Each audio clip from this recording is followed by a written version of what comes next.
ball back. Oh, it's very exciting. I mean, we've been waiting for this for a long time. No OTAs, no mini camp, an abbreviated training camp. I mean, I'm just excited for football to be back out there, and hopefully Cowboys are as well. A little bit of nervousness from a football standpoint because of really the uncertainty heading into this season, Isaiah. Yeah, you don't know what's going to happen out here, right? I mean, these guys have been practicing for forever, seemingly. They haven't hit anybody else aside from each other.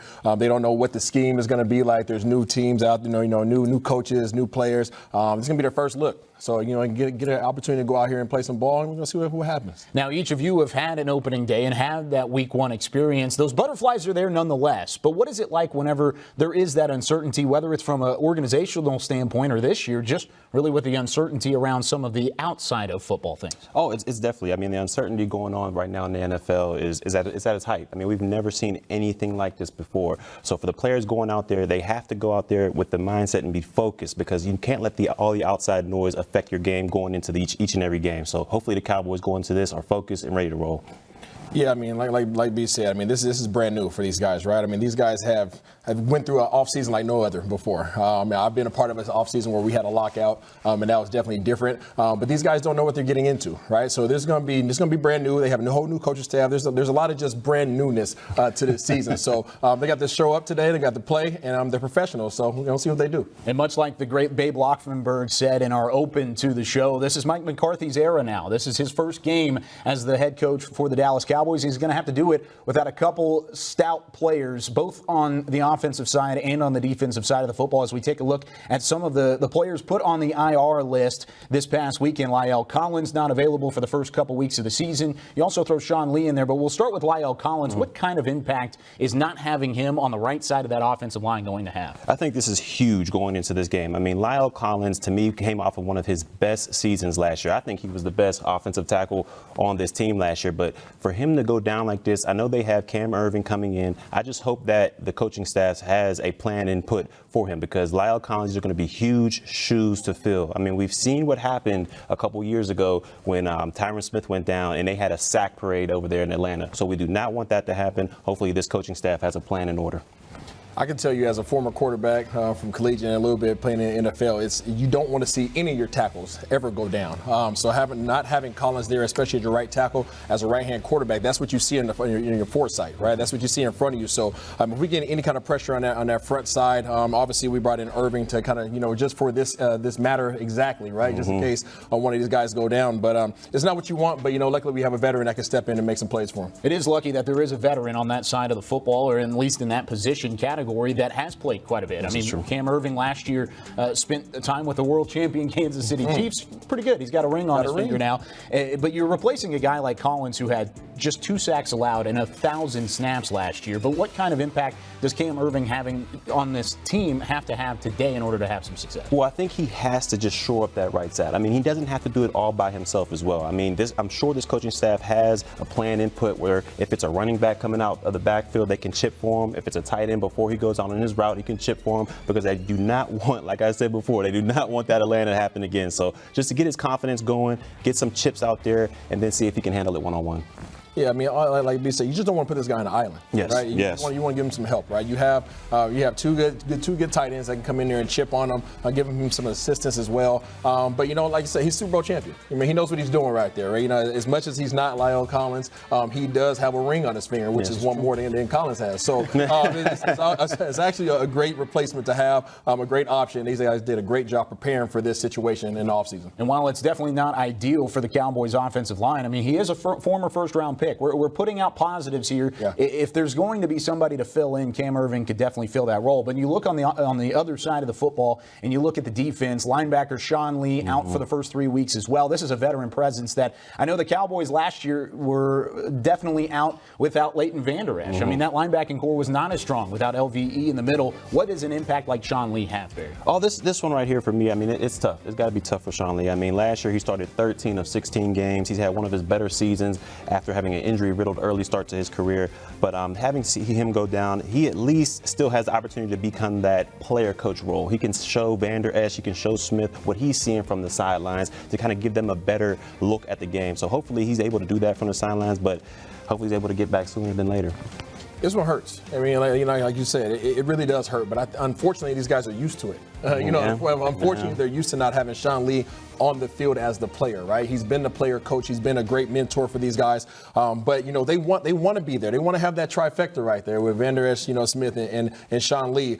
They will miss his presence. He'll be back at some point in time, but there's other guys that can step in there, and Thomas and guys and that such that can really come in there and make some plays. I think the way this defense is going to look, I think it's going to be a little bit different than what we're used to seeing it. So I don't think they're going to miss him as much as we have in past years. Okay, well, going off of that, you're talking about how the defense is going to look different, and Barry, you can add to this as well, but this is going to be a new defense with Mike Nolan at the helm. It's not going to look the same as what we had seen from staffs past. Now, with Leighton Vander Esch and Jalen Smith in the middle of the linebacking core, is that something that Sean Lee has a lesser role now moving into this season? Oh, without a doubt. I mean, as you see going into the NFL, this progression of passing. So it's going to be a lot of 11 personnel looks that you're going to get. So that base 4-3, that Sam linebacker that Sean Lee was playing, he's really not going to be on the field that much. So your two main linebackers, Vander Esch or Smith, will be out there in nickel a lot. So I don't think they'll miss his presence that much on the field, but he can definitely bring something off the field. I totally agree. I think we're going to see a lot of stand-up defensive ends in this scheme. Okay. I think Mike Nolan's going to have a heck of a time. We know that he's all over the place with blitzes and different looks all the time anyways, but he has a lot of weapons to pull from. I mean, more weapons than any other team in this league right now in terms of being able to have guys to stand up with Aldon Smith and Griffin. I mean, he's a kid in a candy store right now. So, obviously Sean Lee hurts, but I think, with his size in this particular scheme, I don't think he's going to be missed or needed as much as we have in past years. Well, there is one player on that defensive side of the football that will be missed today, and that's Jordan Lewis. And for a cornerback of his caliber to be out, I mean, he could arguably be one of the top two cornerbacks on this roster, and somebody who played a massive role in the 44-21 win that the Cowboys had over the Rams in Week 15 of last season. But Jay Lou out with an injury. Barry, what kind of replacement really is what you're having to replace for Jordan Lewis? To me, most fans might not get this, but this guy is a huge loss. I mean, this guy is tailor-made for Mike Nolan's system. He's kind of a Swiss Army knife. He can play inside, he can play outside, and he's great against the run. He's a defensive back, but he plays great at that nickel position against the run. Last year we've seen he's a ball magnet, whether it be stripping the ball, whether it be going to get an interception. When the ball's in the air, Jordan Lewis is around it. So they're going to definitely miss his presence out there.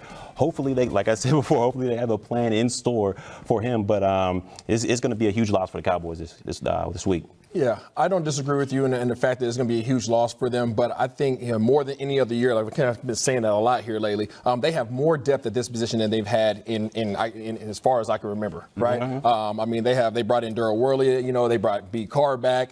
They have, they got Cheeto Brown, they got Cheeto, they have, Trevon Diggs that they brought in. So, I mean, these guys have a lot of different options. And the pressure that this front seven is going to be presenting, I don't think that these guys have to cover or need to be expected to cover as well as they have, in terms of playing man-to-man like we have seen in the past couple of years. I think this front seven is going to provide a lot of pressure, and these guys are going to be having a lot of carousel guys coming in, replacing them. You talk about versatility and depth in the secondary. Brandon Carr, another addition that the Cowboys had, bringing him back from off the free agent streets, but also out of Baltimore where he saw a lot of time as a safety. But really, whenever you're looking at this team, there's a lot of guys other than Jordan Lewis that are inactive as we take a look at the inactives list moving into this Week 1 matchup with the Los Angeles Rams. You see up at the top, Jordan Lewis. We just talked about him. Ben DiNucci, the third-string quarterback out of James Madison, rookie quarterback. He is not available. Same thing with Reggie Robinson, another rookie draft pick, a fourth-round pick out of Tulsa. Luke Gifford,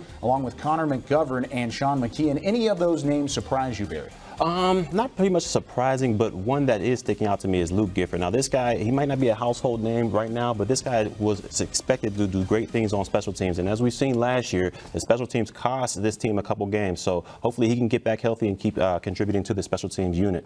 Yeah, I think that if there was one that was going to be surprising to me, I think it was Robinson. I think because I expected him to be a special teams guy. I didn't really see him coming in and really playing a whole lot in terms of, playing man-to-man coverage or even playing a little bit of zone, but I think he was going to be a core special teams player. But not too many surprises. I mean, this is a very stout team. I mean, these guys are stacked. There's going to be a competition every single day at practice to get on the roster for the week. So, these guys, they have a good problem on their hands. Yeah. They have a great problem on their hands. Unfortunately, these guys are going to be sitting and watching this week, but you never know. This might be totally flipped next week. Yeah, outside of Jordan Lewis not being active, there's not really any big-time names on there that are going to really scare you if you're a Cowboys fan. One name that kind of stuck out to me was Conor Mcgovern. I think as a backup left guard, I thought maybe they would have allowed him to stay just as a backup to Connor Williams. I mean, you look at how limited Connor Williams was last year, how he was in training camp as well. I'm a little surprised to see him on the inactive list moving into week 1. But this is going to be the debut of Mike McCarthy as he takes over for what was the Jason Garrett staff a year ago, a Super Bowl winning head coach, had 13 years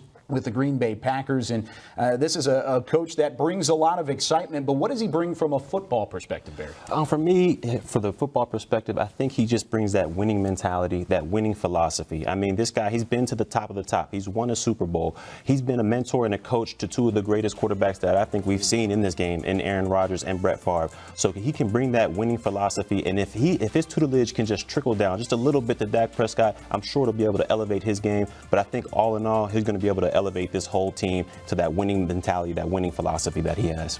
Yeah, number one, I believe that he brings the comfort of knowing, as a player, you want to know that your coach has been to the show. Yeah. Right. As a player, you just want that confidence, knowing that you're going into the game. Coach isn't just, he's not coaching in what he may want. He's coaching in what he's done. Right. So having that confidence, knowing that he's been to the show, he's coached some Hall of Fame quarterbacks in the past. He knows exactly what the heck he's doing. He assembled an entire all Madden team of coaches who was working all last year. I think he's probably more prepared than any other coach in this league right now, and I know he's more than excited to get this year kicked off. Currently 6th on the active wins list for coaches in the regular season, and all 8 of the top 8 of that list has a Super Bowl ring, and he is in that category. Pretty exciting for Cowboys fans moving forward, but what is it like for Mike McCarthy? Let's hear from the man himself as he heads into his debut.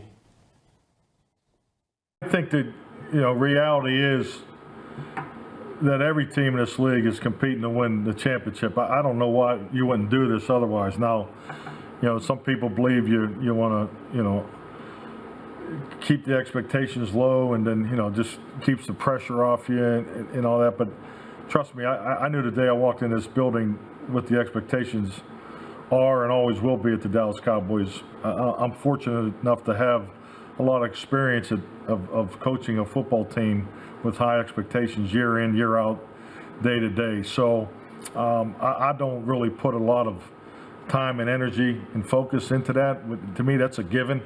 That's part of the deal here, and I embrace that. And I don't think, I look at it as a blessing to be able to line up and have that opportunity to go out and win, especially when you're expected to win, because that's the only way you can go about the game of football. That's the only way I've ever approached it. I've never lined up in any contest where I didn't expect to win. There's a path to victory every single time you line up as a team, and it's my responsibility to keep the team on the path through the preparation phase and make sure they're ready to go. So 3-0 is a good start, and frankly, I did an analytics presentation to the team on really the course of last year's team, just to show examples of the importance of playing with consistency and keeping your valleys from your top performances to your lowest performance. The peaks in your valleys got to be short; they can't be deep. And at the end of it, our training and our plan, our goal is to have a trend line that starts as high as possible, but we want our trend line to climb throughout the season. Not only we want to win games, win all of our games, but we want to be playing our best football in December. Sean Mcveigh, I think he's an excellent coach. I think what he's accomplished in just a short time as a head coach is extremely impressive. I think he's definitely established himself of what he's trying to get done, offensively, defensively, now with the new scheme. And the reasons why he's gone from one scheme to another is frankly, we've spent a lot of time on studying and trying to anticipate how it's going to unfold. And then also, he has a new special teams coordinator too. So he does a great job. His teams always play with a lot of motivation and they schematically challenge him. You hear the respect from Mike McCarthy when talking about Sean Mcveigh, two of the top teams or two of the top coaching staffs really throughout the NFL, both of which who have made it to a Super Bowl. Only one of them has a title, but only one of them has an AP Coach of the Year, and that's Sean Mcveigh. These are two very well-respected coaches in the NFL, and the respect is there likewise between the two of them. Yeah. I mean, as you see right here, these are two of the top echelon coaches here. Mike McCarthy, who's been to the top, has won it all. Mcveigh has been there as well. Didn't get the win, but he's been there as well. But for this game, I'm going to have to give the slight edge. I mean, these two are both amazing offensive minds. They're both considered offensive gurus. But for me, I got to give the slight edge to Mike McCarthy. I mean, from top to bottom, his roster, I think, is just overall better than the Rams. So, I mean, when you got talent like that, I mean, you don't have to do much coaching. Just let those guys go out there and play. And those are facts given by Barry Church, right? So Mike McCarthy is a heck of a coach. McVeigh is a heck of a coach. I think McCarthy was coaching when Mcveigh was probably in diapers. But this guy knows how to win. I mean, you know, to Barry's point, he has a heck of a lineup, right? I mean, his roster is stacked. Not only his actual players, but his coaches, right? He has head coaches underneath him, right? He has Philbin, and he has ex-players, Al Harris, and he has Skip Pete, and he stole the special teams coordinator somehow, some way, you know, from the Rams. So, I mean, this is the guy that you want coaching your team. McVeigh is probably under, you know, he's the one who's the new guy, really, because he has 3 new coordinators underneath him, right? He, offensive, defense, and a special teams coordinator. So McVeigh is really the one who has the pressure on him right now to win this ball game because of how much new is being presented to him. McCarthy takes him to win all day long. And I think it's crazy how things go full circle whenever it comes to the NFL, and that certainly is the case here. You think back to the end of the times for Mike McCarthy in Green Bay. One of the reasons he was pushed out the door was because his offense wasn't as modernized as Sean McVay's. And he did a lot of soul searching, a lot of studying last year during the 2019 season of Sean McVay's offense. And he says that's one of the big reasons why he was able to kind of look at a new look offense for a guy who's already won a Super Bowl and to be able to make some of those changes. But as for that offense for the Rams specifically, it looks a little bit different this year than it has in the past. There you see the beautiful SoFi Stadium. It's not just a new look around them or on the new look jerseys and the new look logo. It's a new look in terms of the identity of the Los Angeles Rams. No more Todd Gurley, no more Brandon Cooks on that offensive side of the football. But now it's up to Jared Goff, 33-21 as a starter for the Los Angeles Rams. But this is a quarterback that's still kind of finding his way into his rhythm, much like Dak Prescott, 2 very young quarterbacks that have extremely high upside, aren't they? Oh, yeah. They both have extremely high upsides. I was able to play against Goff his rookie year, and I'll tell you, the difference now between his rookie year and now, I mean, it's outstanding. This guy is a great play-action quarterback, and that's what I think he might struggle a little bit because that run game minus Todd Gurley was not very effective last year. Now, granted, Todd had, a couple injuries here and there. He missed a couple games, but that play action was just not there for them last year. So they're definitely going to look to establish that run game and hopefully get him going in that play action pass. Yeah, you speak to the play action pass. Obviously Gurley's not there, right? Gurley's not there. We all know how great of a player Gurley is. However, they do have some dudes on their roster now that can play some ball. And Malcolm Brown is one of them. And I think he's a really underrated running back. And obviously we have the rookie. And Akers. And Akers as coming in. So these guys have some talent, right? But I think it's really going to come down to not only do they have the talent behind them to be able to tote the bird, tote the rock, but can they handle this defensive line that they're going to be facing, right? So they have the talent at the running back position. I don't think that they're going to miss Gurley as much as everybody's talking about because I think that these guys are really well-respected running backs that just haven't been on the show occasion. And that's another reason why you're not going to miss Todd Gurley as much if you're the Rams is because you have 2 guys like that on the receiving side of the football. Cooper Kupp, who just signed a brand new deal, 3 years, $49 million early this week. And then you've got Robert Woods, each of which had over 1,100 yards last year and really were the mainstay in the offense whenever they did abandon the run, whenever Todd Gurley was not necessarily 100%. But whenever you look at this offense, it is going to be a little bit different. Also facing a secondary that faced them last year. I mean, you look at Jordan Lewis, he's a player that had a huge impact in that 44-21 win. How are the Cowboys secondary this time around going to slow down these wide receivers and an added Van Jefferson rookie on the other side as well? Well, you have 2 great receivers out there. You got Kupp and you got Woods out there on the outside. Now, both of these guys, they're not barn burners. These guys are not going to just blow the top off of the secondary. But what they are great possession receivers, and they are able to create separation, whether it be the slightest, we call it a push-off in the secondary, but if it's the slightest elbow push or if it's just the quickness and subtleness of their route, they're able to get immense separation from the DB. So if I'm a Dallas Cowboys defender this afternoon, I'm trying to get my hands on both of those guys immediately. As soon as the ball is snapped, I'm doing whatever I can to pretty much disrupt that timing between Kupp, Goff, and Woods if you have him as well. So they have to get their hands on them early and often to slow these guys down.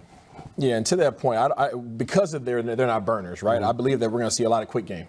I think we're going to see a lot of quick games tonight. I think these guys, because they're possession receivers, everything in football, I know from the fan perspective, everybody wants to see the big play, right? Everybody wants to see everybody, blow the top out. They want to see somebody catch and go for forever. But that's not what they do, right? Their game is really being those possession receivers, catching those 5-yard, those 7-yard passes, right? Moving the sticks, right? Moving the sticks is what keeps this offense, this Dallas Cowboys offense, off the field, and what's going to position them and the Rams being to be as successful as possible to win this game. So if the Cowboys can control Kupp and Woods, and let's not forget about this rookie, Van Jefferson. Okay. The boy is nice. If they can control those guys, and from really catching this rock and moving these sticks along, I think they'll be okay. But they're going to have to get hands on them at the line of scrimmage. Yeah, it's absolutely going to be something to keep an eye on. And you look at 2 second-round picks, both Van Jefferson, Cam Akers. I think Cam Akers is also going to have an impact when it comes to the passing game as well. But back in the secondary, and we talked about the safeties really throughout the offseason. At first, it was the addition of HaHa Clinton-Dix. He's no longer on the team. Do you trust the duo of Xavier Woods and Darion Thompson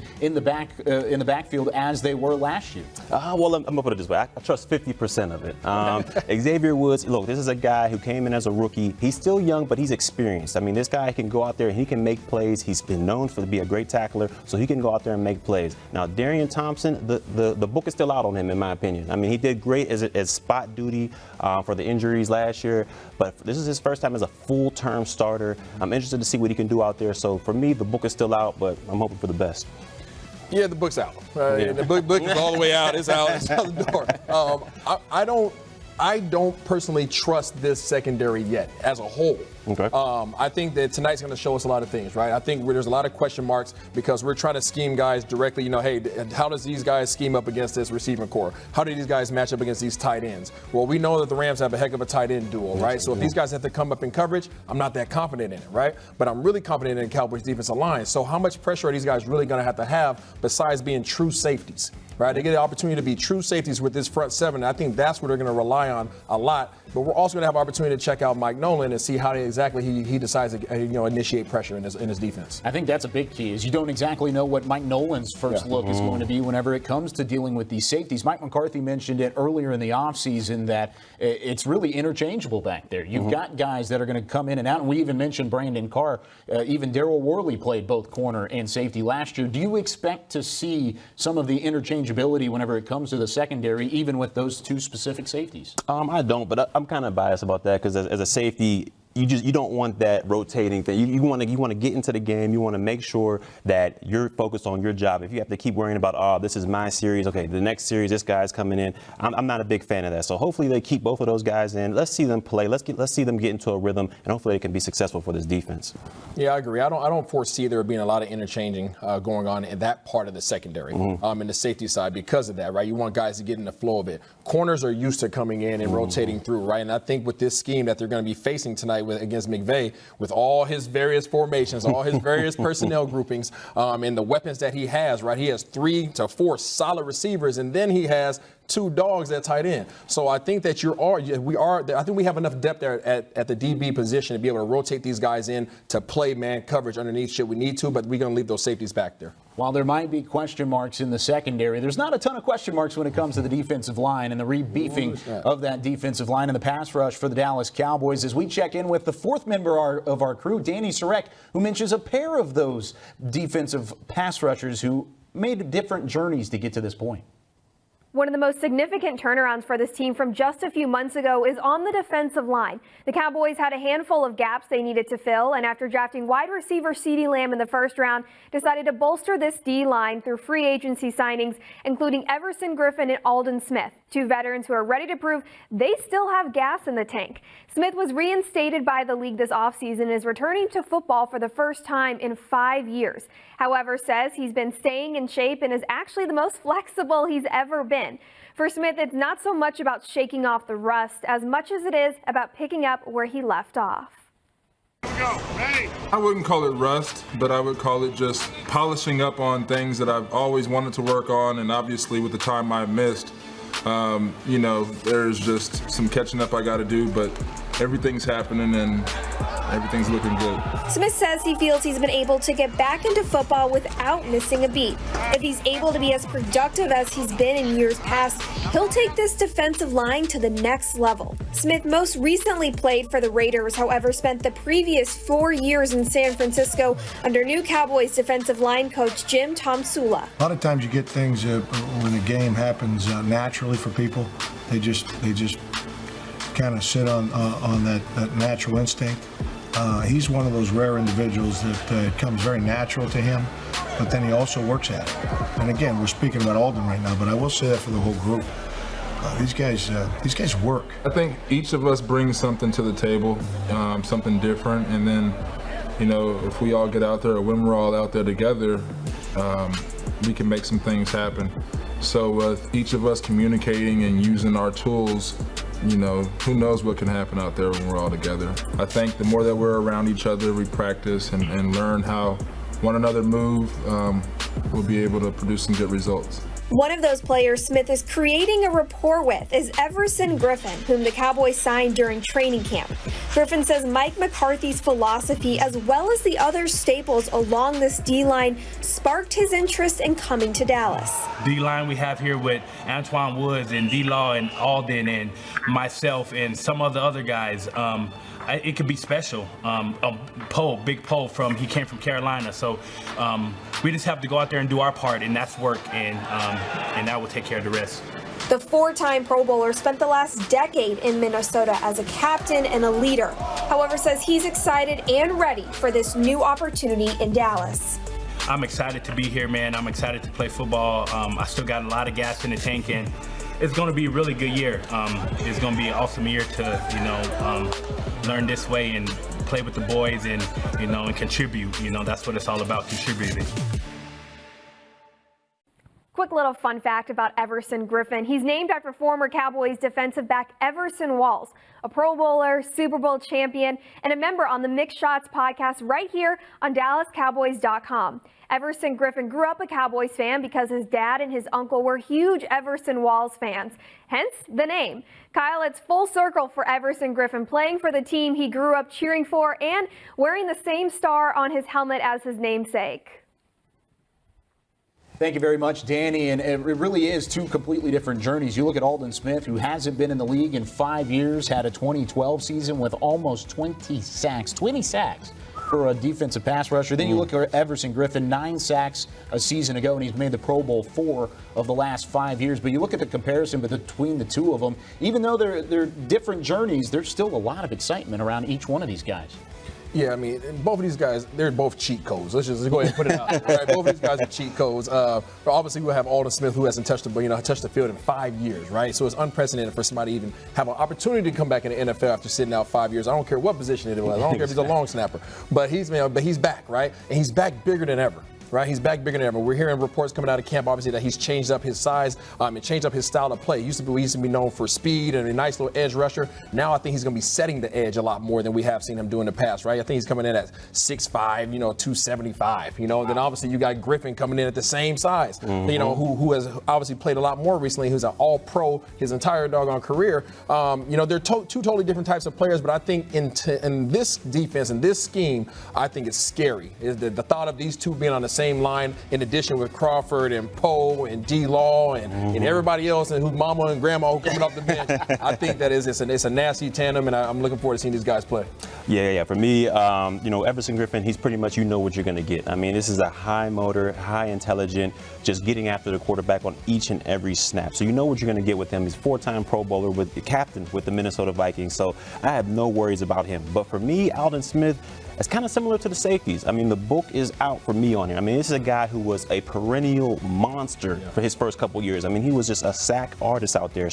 But he's been out 5 years. 5 years. Like you said, that's a long time. Even if you're a long snapper, that is a long time. So if he can just play even half of the player he was back when he first started, I think we'll have a good look at Aldon Smith. So the good thing about these two, right, and the good thing about having the depth at this defensive line position is these guys are going to be fresh. We always use the term fresh legs, right, in football. So these guys not having to be the premier guys every single down, and they know they have somebody else that can rotate in and play right behind them. These guys are going to cut their reps down half the reps they normally would play. So these guys are going to be anxious. They're ready, right? And to the point, there's competition in practice. Oh yeah. So they're literally fighting for reps every play. So the guys are going to be juiced. Guys are going to be amped up, and I'm looking forward to seeing these guys get off the ball and hit somebody. Yeah, and real quick, if we know what DeMarcus Lawrence is going to do out there and they're going to double team him, I mean, that's just freeing up everybody else for singles out there. So hopefully they're able to take advantage of it. And we've talked about defensive coordinators having frustration over stopping the Cowboys offense. Now the offensive coordinators are having a little frustration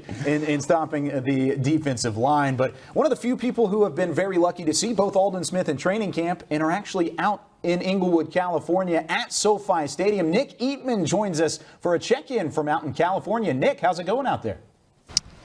Thanks, guys. And as you said, yes, here at the brand new SoFi Stadium, and it feels new, of course, because it is, but at the same time, it's got a feel to it that, is very similar, because it does have a look that resembles AT&T Stadium back at home in Arlington. Of course, there are some differences, but when you look at field suites and just kind of the way it's structured, obviously there are a lot of differences, but you do kind of have that same feel. I actually got a chance to talk to running backs coach Skip Pete, who was with the Rams. He's heard all about this stadium and the project for years, and now he's back with the Cowboys again, and he says the same thing, that this has a very similar feel to AT&T Stadium. Of course, today it's going to be different just from the standpoint that there's no fans in attendance. Now there are some cardboard cutouts of some fans in the end zones. You'll see them on extra points and field goals, but there will be no fans. They'll be piping in some crowd noise, and there will be a PA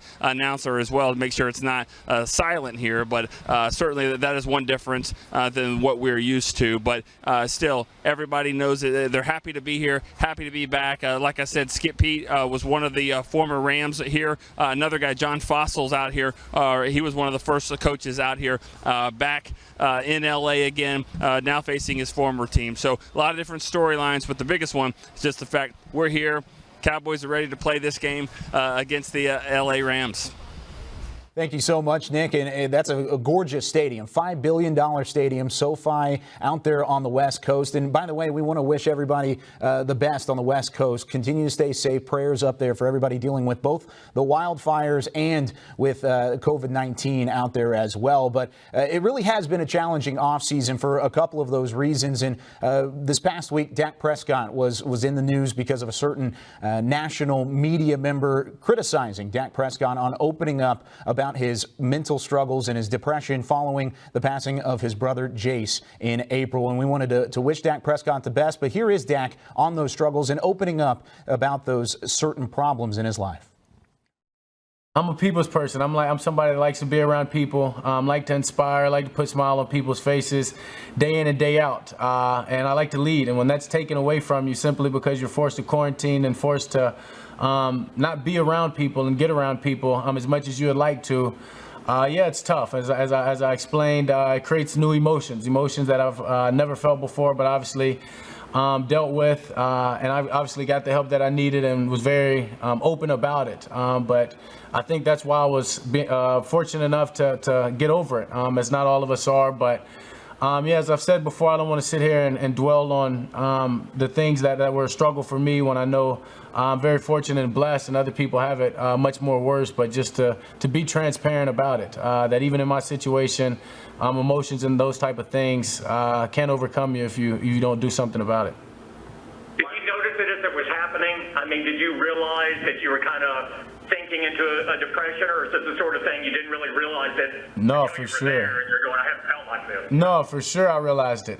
When you have thoughts that you've never had, I think that's more so than anything the chance to realize it and recognize it, and to be vulnerable about it. And I mean, talk to my family, talk to the people around me simply as I did at the time. And some of them obviously had dealt with it before. I was able to have those conversations and then reach out further just to more people. And just, I think, being open about it and not holding those feelings in was one of the better things for me. How do you think that helps other people that might hold things in and not think about it or not express themselves, that when you're the quarterback of this team and such a visible figure? Do you think you're helping people? Oh, I mean, I sure hope so. Because mental health is a real, a huge issue, and it's a real thing in our world right now, especially the world we live in, where everything is viral, and everyone is a part of the media, I guess you can say, and can get on social media and be overcome with emotions or be overcome with the thoughts of other people and allow that to fill into their head when those things aren't necessarily true, whether it's getting likes on Instagram or something being viewed or being bullied or whatever it may be. All those things create emotions and can put thoughts in your head about yourself or about your situation in life that aren't true. So, I mean, I think it's huge. I think it's huge to talk. I think it's huge to get help, and it saves lives. It's never an easy thing to do to talk about some of the struggles that we deal with on a day-to-day life, but we encourage you that if you are having some of those struggles and some of the same things that Dak Prescott was talking about, even as a quarterback for the Dallas Cowboys, call the number below. It's the National Suicide Prevention Hotline. Go talk to somebody if you have some of those issues in your own head, and we encourage you to reach out and find a community around you, because that's, like Dak Prescott said, how we heal. And guys, it's never easy to talk about those things, whether you're the quarterback of the Dallas Cowboys or you're at home. But it once again shows kind of the leadership that Dak Prescott has of this team and also of the community as well. He's always shown it. He's shown it through different aspects throughout the course of his career, now heading into year 5. But what is that like in the locker room from a player perspective to have a leader that's so willing to speak on these issues? I mean, it's just amazing. I mean, I've been with this guy, or I've had the pleasure of being a teammate of his rookie year, and the way he was just able to command that locker room and command veterans, because I was a veteran team back then. He was able to take that locker room by the handlebars and just reel us all in and kind of have us believing in him. And when we talk about with the suicide prevention and what he was able to speak on that, I mean, it's just amazing just to see the quality of man that he is.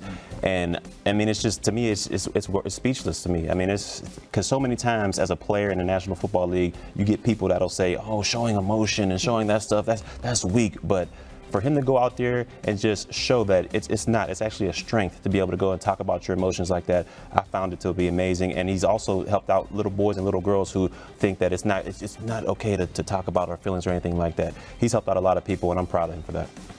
It's amazing. It's necessary. And as a leader, as a quarterback of not only a team, but as an organization, the magnitude of Dallas Cowboys is very important. You look to your quarterback, you look to your leader to be vulnerable, to be transparent. You can't have a leader who's fake. Yeah. To your point and to Kyle's point I showed the other day, we're taught as football players, you're taught to, kind of be this warrior, right? This gladiator who doesn't feel pain. If you have pain, you deal with it. And I could tell you personally, as somebody who's had 7 surgeries related to sports, and a lot of my surgeries were my time here at the Cowboys. When you're going through that, you deal with so many thoughts. So many negative thoughts. You go to so many deep and dark places. And if you don't have a great support system, if you don't have an outlet to get that out of your system, it will eat you alive. Mm-hmm. So this is not a one-off. You are not weak by any means, Dak, by speaking out. I commend you for speaking out, because not only, like Barry said, you're empowering other people to do the same. You're just being real. Right, you're being real. Every single citizen across the world deals with internal battles, and when you just happen to be in the magnitude of the level that he's playing at right now, with the amount of pressure that he has on him, of course you're going to have thoughts. So kudos to you for speaking out on it, and I empower you to continue to do so and uplift other people. Well, I appreciate each of you sharing on that topic. It's always heavy whenever you speak of these things, but it is something, and it is conversations that are necessary to be had moving forward. Let's get back to football as we take a look at Dak Prescott's season stats from a year ago. A 30 touchdown, 11 interception year, was 1 yard off from breaking Tony Romo's single season organization record in terms of yards. And goodness gracious, that's one more lean from a wide receiver to breaking that record. But even after a fantastic year ago, it's still a prove-it year for Dak Prescott this year, Isaiah. Yeah, I mean, it's a prove-it year every year. As an NFL player, it's a prove-it year, right? Obviously, we know the commands and the demands that he has on him this year, but I think that's really just from the outside. I think he truly knows who he is to this team. I think he knows who he is to this organization. There's a great poet by the name of Lil Wayne who said he has no worries. So I don't think he has any worries in terms of his financial situation. That's going to take care of itself, just as his play will talk for itself. He doesn't have to spend any energy on it. He he pays somebody to deal with those things for him. His job is to go out here, lead this team, make sure that these boys are ready to play, and try to bring a doggone Super Bowl back to the Dallas Cowboys. You're right. I mean, the great poet Lil Wayne. But this is Dak Prescott's team. I mean, last year he put up immense numbers, but a great saying, like they say, I mean, each year in the NFL you have to prove it, and this is just another example for him to go out there and prove that he's this franchise quarterback and he could be the face of this Dallas Cowboys team. I mean, he's going out there with this year with all the weapons he has. I'm sure he'll be able to break Tony Romo's record without a question. And you mentioned it. Weapons are abundant for Dak Prescott this season. You look at the wide receiving core that he has to throw to this year. There's no more excuses out there for Dak Prescott, and that's a fortunate case because of the year that he had on offense last year. You add CeeDee Lamb to the mix, the 17th overall pick, and quite possibly the number one receiver in this draft moving forward. There's a ton of excitement. I mean, I'm excited about it. As a draft nerd myself, I'm excited about CeeDee Lamb coming to town. But, Barry, what kind of added element does that have from a defensive side of trying to slow down these wide receivers? Oh, it's hard. I mean, it's like picking your poison out there. I mean, you got Amari Cooper, who's arguably one of the best route runners in the National Football League. He's physical. He has great hands. So you kind of have to adjust your coverages to him. But if you do that, you have Michael Gallup on the other side, who is emerging, who can be a team's number one receiver. I mean, he's amazingly gifted when it comes to athletics and when it comes to just having that ball in his hands and being able to create space. And then now you have CeeDee Lamb in that third receiver position, that slot position. He's that quarterback-friendly receiver. He can get open versus all the zones. I'm looking forward to seeing what these three can do. I mean, Dak could do anything, aside from fumbling the ball forward, and somebody's going to catch this thing, right? I mean, these boys are stacked at receiver. We can't overlook, Jarwin at the tight end position as well. He's going to be a threat down the middle of the field. So, matchup-wise, I would hate to be a defensive coordinator. You're going to have to blitz to create pressure so that this guy doesn't have time to sit back there and throw this thing around. The best that you can really hope for as a defense right now is limiting these guys and try to go old Bill Belichick style and keep everything in front of you, because if you allow these guys any time to drop back and allow him to deliver the ball down the field, you just matchup-wise, you lose. I mean, like you mentioned with Blake Jarwin, I mean, this is a matchup nightmare. He's too big and strong for corners. He can outrun most linebackers and most safeties out there. So, and then you got Ezekiel Elliott out of the backfield. So, I mean, literally, like I said, it's pick your poison when you come to the Dallas Cowboys. And one of the reasons why the expectations are so high is because of the abundance of different weapons that Dak Prescott could get the ball to. But whenever you look at even past teams with these types of weapons, it's tough to get 3,000-yard receivers, and that's been thrown out there before. I'll tell you this, the last time Dallas had a 1,000-yard rookie receiver, how about Bullet Bob Hayes back in 1995? He had 1,003 yards in his rookie season. That's the last time Dallas has had a rookie that has done so. But even with all these wide receivers and all the expectations that are around the passing game, don't forget about Ezekiel Elliott. And you mentioned it here, Barry. This is Ezekiel Elliott's team still. He's a huge part of this game, and Rob Phillips has more on that. This year's Cowboys offense could be electric. With three dynamic receivers and a young tight end ready to play a larger role, Dak Prescott has no shortage of options in the passing game. Just don't forget about Ezekiel Elliott and the run game. Head coach Mike McCarthy certainly hasn't. McCarthy's perhaps known best for his work with quarterbacks. But throughout his NFL career, McCarthy has leaned on a top running game when he's had one, and few running backs compare to Zeke. Through 4 seasons, Elliott's numbers are on par with Hall of Famer Emmitt Smith's early career with the Cowboys. Last year, despite missing all of training camp, Zeke still ranked 4th in rushing with 1,357 yards. For those who say Zeke didn't rip off big runs a year ago, the NFL's primary definition of explosive runs is at least 10 yards. Elliott had 38, ranked 3rd in the NFL. He also ran for 78 first downs, the most in the league. The 3-time Pro Bowler keeps drives moving, plain and simple. And this year, he's also focused on becoming a better pass catcher, running receiver-type routes in the offseason, trying to become even more of a versatile option. But Zeke's work in the ground game is still so important. In last year's win over the LA Rams, he and Tony Pollard became the Cowboys' first pair of 100-yard rushers in a single game in 20 years. They'll look for similar success on Sunday night. For DallasCowboys.com, I'm Rob Phillips. And Ezekiel Elliott, of course, still a huge part of this offense, as Rob just mentioned, but also Tony Pollard back there. This is a running-first offense. We talked about Mike McCarthy. He likes to run the football as well, but is this Zeke's team still? Is this something that the offense is still going to rely on? For me, I think it's a must. Ezekiel Elliott, he's probably top 3 back in the National Football League right now. And the past offenses that Mike McCarthy had, yes, he liked to run the ball and he liked to throw the ball around the yard a little bit as well, but he's never had a back, in my opinion, with the skill set of Ezekiel Elliott. And I think he's what makes this Cowboys offense go. If you get him rolling, you suck up the defense, and that opens up all the passing options that Dak Prescott has. So for me, I'm thinking Ezekiel Elliott is the engine that runs. The answer is yes. Freaky Zeke needs the ball, right? You need to get him the ball 20, 25 times a game.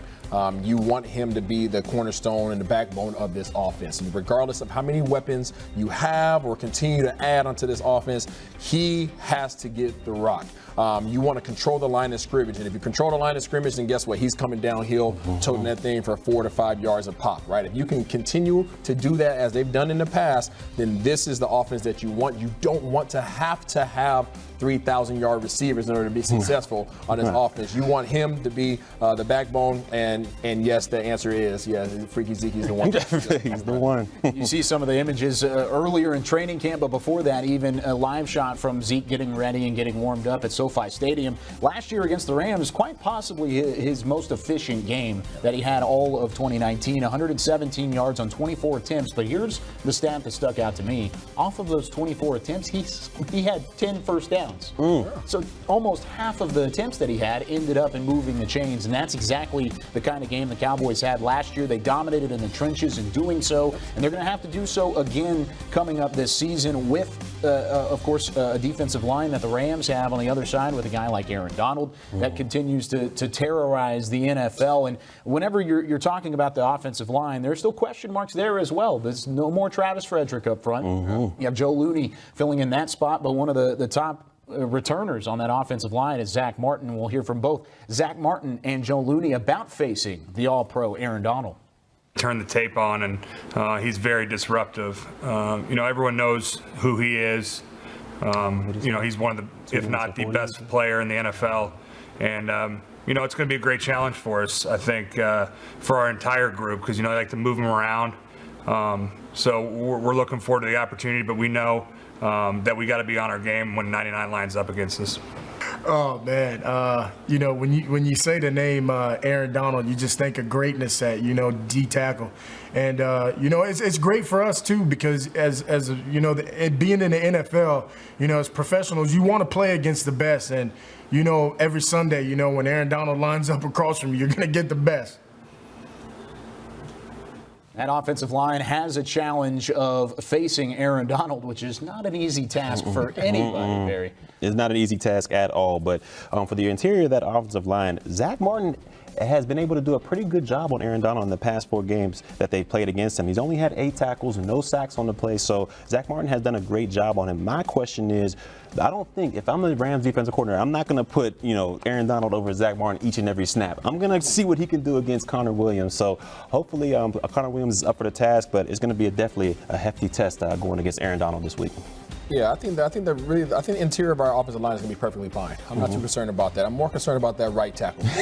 And obviously we have, we talked about him earlier, Irving being over there, but I think if there's ever a weak spot, that's where it's at. But I think that we can kind of hide that weak spot, not only on the interior side by squeezing things down, right, and by getting a little interior push, but I also think that at the tackle position, obviously with helping with the running backs coming out the backfield, chipping, and Jarwin, I think that's going to be a huge key as well. Where's his blocking at in this offseason? What did he improve on it? Is he a better run blocker? Is he a better pass blocker? We're going to see. That's a fantastic point, because you're going to need some help from time to time in blocking that defensive line for the LA Rams. It all starts up front, obviously, but we also talked about some of those expectations for the wide receivers. They've got a pretty tough matchup coming up against Jalen Ramsey and a pretty stout LA Rams secondary. Here's Amari Cooper on the expectations the Cowboys have. Yeah, I think we have a lot of potential. The stuff we've been putting on tape in practice, it's been impressive.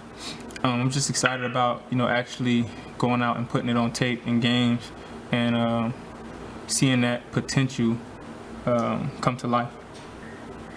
Amari, what have been the biggest changes in the offense from last year to this year? I know you might not be able to go into some details, but from what you're seeing, what has Mike McCarthy done to y'all's team? I don't really want to get into comparing, the differences between last year and this year and saying, okay, one is better than the other or anything like that. But what I would say, just to simplify it, is I like what we're doing on offense. Amari, how exciting is it for you to go against a guy like Jalen Ramsey? It's always exciting, to go against a top corner or one considered to be one of the best in the league. I think he's a real good player. He has all the tangible assets that you would want in a cornerback. He's fast, long, can cover, has good ball skills. So, it's always a challenge, but it's exciting at the same time. Hasn't necessarily been easy sledding for Amari Cooper against the Los Angeles Rams, and in his regular season totals, just 2 receptions for 26 yards. Now, he had a better game in the divisional series matchup a couple years ago, but still, this is a stout secondary, and it starts with Jalen Ramsey. Oh, without a question, it starts with Jalen Ramsey. And for me, this matchup is must-see TV. It's pay-per-view TV. I would pay to watch this if I could. I mean, these two are the premier at their position. For me, Jalen Ramsey is one of the top corners in the NFL. And of course, Amari Cooper is one of the best receivers in the NFL. Jalen Ramsey loves to get his hands on receivers early in the game. I mean, he loves to get in your head talking, and he loves to put his hands on you. So hopefully the offensive coordinator, Kellen Moore, can find ways to get Amari Cooper open, if that's stacking him behind bunches so Jalen Ramsey can't get his hands on him, or putting him in motion during the snap, whatever it has to be done, because Amari Cooper has to show up for this offense to get rolling good.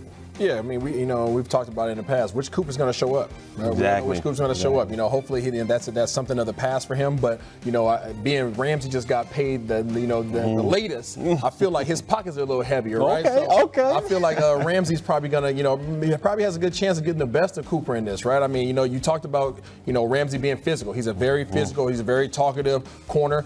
We know that Cooper's very level-headed, right? Yeah. He's very chill, very zen. So it's going to be interesting to see this matchup. But if those guys were to eliminate each other out, right, what's left out? What's left behind, right? And I think that the remaining receivers for the Cowboys match up substantially better against this secondary of the Rams. So I think that overall, the receiving core of this Cowboys should do perfectly well against this defense. Things are going to be very tough for Amari Cooper. He's been dealing with a hamstring injury, was a full participant in practice later in the week. But you mentioned the new contract from Jalen Ramsey. He drove the Brinks truck to Jags camp a couple of years ago. He did. I was there. You were there for that. I was there. You think he pulled up to SoFi Stadium in the Brinks truck? You know what? I think he probably rode in on money.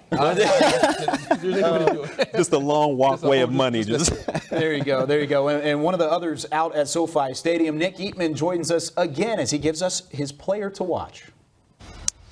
Thanks again, guys. And, of course, this place is beautiful, SoFi Stadium in L.A., the first game ever here. They didn't even, of course, have any preseason games, so usually you have a couple under your belt. So this is not only the dress rehearsal, this is the real thing, though, all combined into one. Now, my player to watch, before I talked about a couple of coaches that were former Rams on the staff, I'm going to go with the player. Greg Zuerlein is the player to watch for me.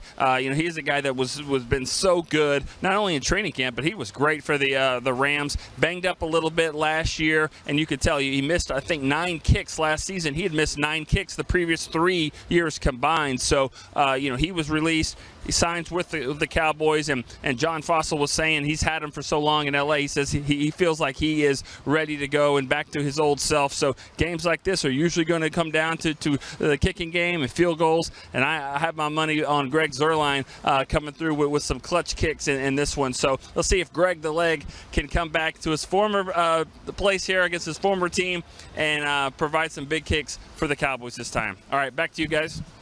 Thank you so much, Nick. And, of course, special teams going to play a massive role without a training camp, or really a full training camp, full offseason. Things are going to be a little iffy on the special teams side, especially if college football is any result or any indication of how the NFL will go. But, Isaiah, whenever you look at the special teams unit, what's it going to be like to have John Fossil at the helm, and what kind of impact does he bring? It's everything. And, for everybody that's out there that's listening right now, last year against the Rams, when Fossil was the special teams coordinator for them, the first punt that we had against them, right?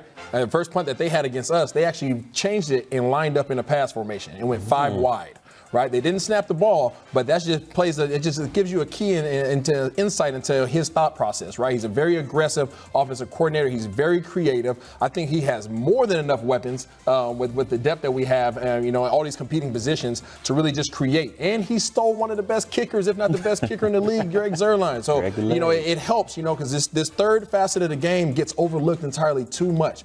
The ball possession and field possession matters so much in this game. Being backed up on the 5-yard line versus being out on the 25 is a huge difference when you talk about trying to make a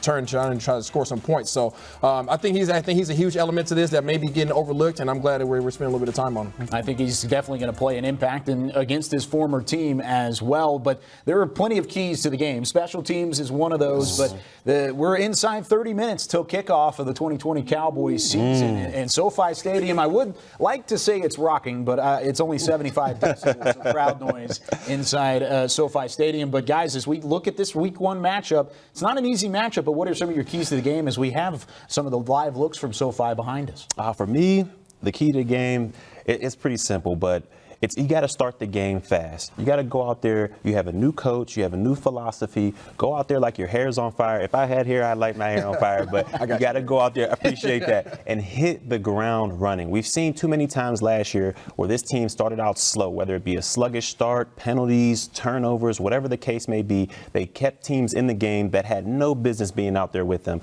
So if they can go out there this year, this game, doesn't matter. Just start the game fast and start the game like your hair's on fire. And just make sure nobody on this planet can play with you. If you have that same mentality going throughout the season, I think you'll be pretty good. Yeah, and I think it comes down to simply just the line of scrimmage. Right, controlling the line of scrimmage, whether it's from our offensive side of the ball, obviously where we have two of our, we're filling in two spots, right? We got our left guard position that we're unsure about right now, and we have our right tackle position, obviously where we have our all-pro that's missing. Controlling it from that standpoint, right? Really keeping Aaron Donald in check. I think if you keep him in check, you keep this entire defensive line in check because he's really the leader. He's the heartbeat of that D-line. So if you check him, you control that. And then flip side, we can't wait to see what Mike Nolan's going to do with this defensive line with all these weapons. So I think it really comes down to controlling the line in the scrimmage, and if we control that facet of the game, we can walk out with a W. Man, neither one of you guys going with CeeDee Lamb as the key to the game. I mean, that's what I'm excited to see. I want to see 88 back in a Cowboys uniform. Now you see Amari Cooper and Michael Gallup and everybody on that wide receiving core. There's a lot of firepower, but the Cowboys getting ready for that Week 1 matchup against the Los Angeles Rams. Football is finally here, and we're glad you're leading up till kickoff. NBC has Sunday Night Football the rest of the way. The Cowboys kick things off at 7:20 coming up in just a little bit. For everybody involved here with Cowboys Pregame Live, for Isaiah Stanback, Barry Church, and myself, Kyle Yeomans, enjoy the game, everybody, and we'll see you postgame.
The Dallas Cowboys pregame show, live from the Star in Frisco, was brought to you by AT&T.